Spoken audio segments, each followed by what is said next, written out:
dona Vera Barroso vai explicar o que é que estamos fazendo aqui na Igreja Imaculada Conceição, em Botafogo, Rio de Janeiro, num programa sobre Joaquim Nabuco. Seguinte, o Joaquim Nabuco não era religioso, você sabe. Aí, ele com 40 anos, acho que por influência da noiva, a Evelina, que estudava aqui nesse colégio, ele se converte ao catolicismo. E aí é nessa igreja que ele faz a primeira comunhão, aos 40 anos, Anselmo. E, aliás, ele trabalhou para que a igreja apoiasse a luta contra a escravidão, né? E isso foi importante, né?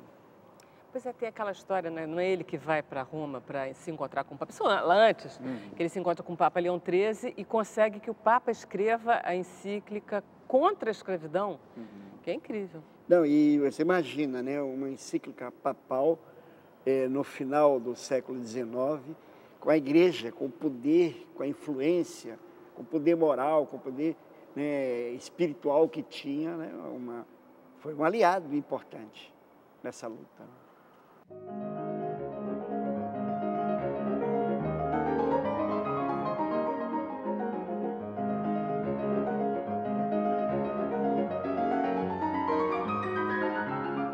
Por que ele acabou casando tão tarde? Bom, ele cultivou um grande amor por Eufrásia Teixeira Leite, né? Essa relação não foi bem sucedida. Por quê? Porque, eu penso, ele tinha os seus projetos, o seu projeto político. E Eufrásia tinha um projeto que era ser a mulher de Joaquim Nabuco e levá-lo para Paris e viver uma belíssima vida em Paris. Mas ele não queria isso, ele queria realmente ser o Joaquim Nabuco que conseguiu ser. Estar no Brasil, viver no Brasil, tentar contribuir para transformar a sociedade brasileira. Era esse o Nabuco. E ele casa depois na maturidade, já aos 40 anos, com uma grande mulher, uma senhora da aristocracia fluminense, e Evelina Torres, e tem um casamento muito equilibrado até o final da sua vida, e deixa alguns filhos.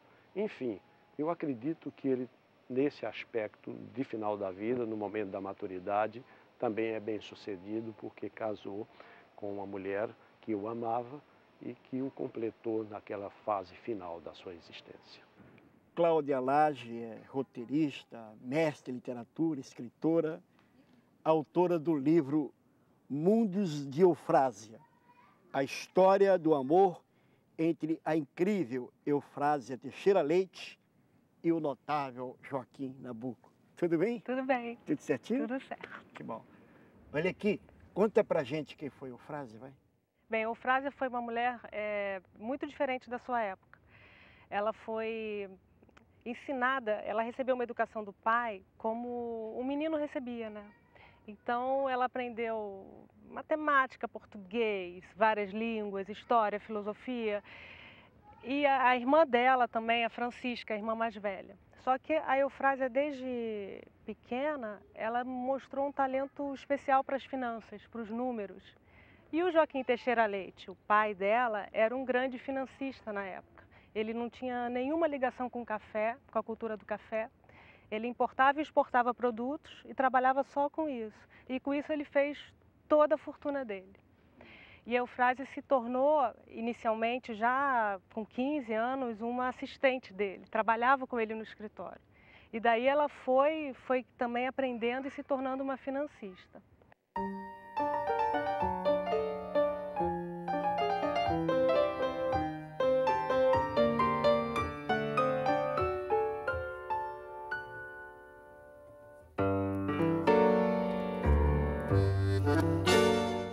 Ô, Cláudia, fala um pouco como ela conheceu Joaquim Nabuco. Conta um pouco desse caso de amor.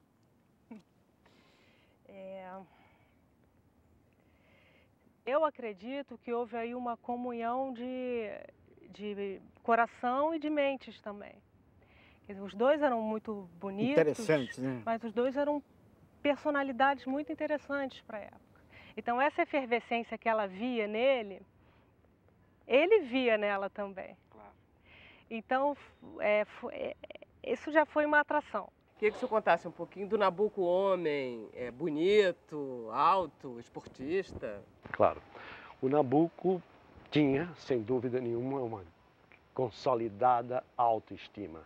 Até capaz de levar adiante uma campanha contra a sua raça, contra a sua classe, significava que ele sabia quem ele realmente era e o que ele poderia alcançar. Um homem muito cuidadoso com seu aspecto físico, com a elegância. Era um homem de 1,86 m de altura, praticava algum tipo de esporte. Ele remava quando estava na Inglaterra. Na sua casa em Paquetá, em 1889, ele instalou uma pequena academia de ginástica. Quer dizer, um homem que sempre teve essa preocupação. Ele agradava muito aos homens e às mulheres também, parece que ele era muito namorador. Sim, direi que sim. Ele seduzia a todos pela inteligência, pela graça, pela maneira de olhar. Há relatos que nos trazem para hoje a maneira como Nabuco se comportava com as pessoas, diante das pessoas e diante dos seus interlocutores.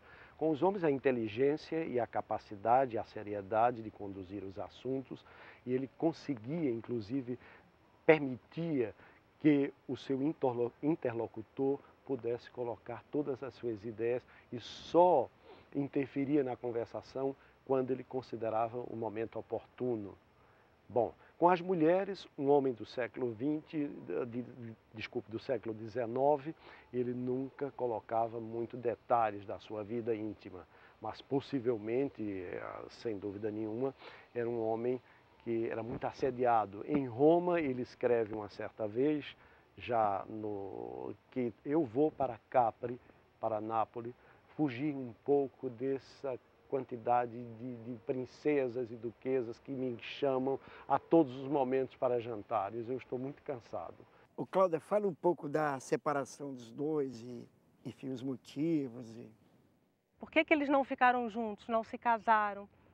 Em primeiro lugar, a história da promessa causou o que é a promessa que o pai pediu quando a mãe morreu, que é: minhas filhas, nunca se separem e nunca se casem, fiquem sempre juntas. Apesar da promessa ao pai de não se casar e de ficar sempre junto com a irmã, ela tentou conciliar as coisas de uma forma que ela conseguisse ficar com a irmã, manter o patrimônio e se casar com Joaquim Nabuco, quando ele a pediu em casamento. Que ele a pediu em casamento logo depois que o pai faleceu. E ela disse que sim, mas que queria se casar com separação de bens. Agora você imagina que para a época, uma mulher pedir separação de bens era uma coisa bombástica, não existia esse tipo de comportamento, essa conduta. Por quê? O que ela queria? Ela queria continuar trabalhando. Na França, né, expandir os negócios, ela já foi para a França pensando em tudo isso. Agora, para um homem da época... Era uma ofensa. Era uma ofensa, porque significava uma suspeita de que ele tivesse interessado em dar o golpe do baú, isso, né? E ele era um homem muito, muito honrado e muito orgulhoso também, um homem da sua época mesmo, e não concordou.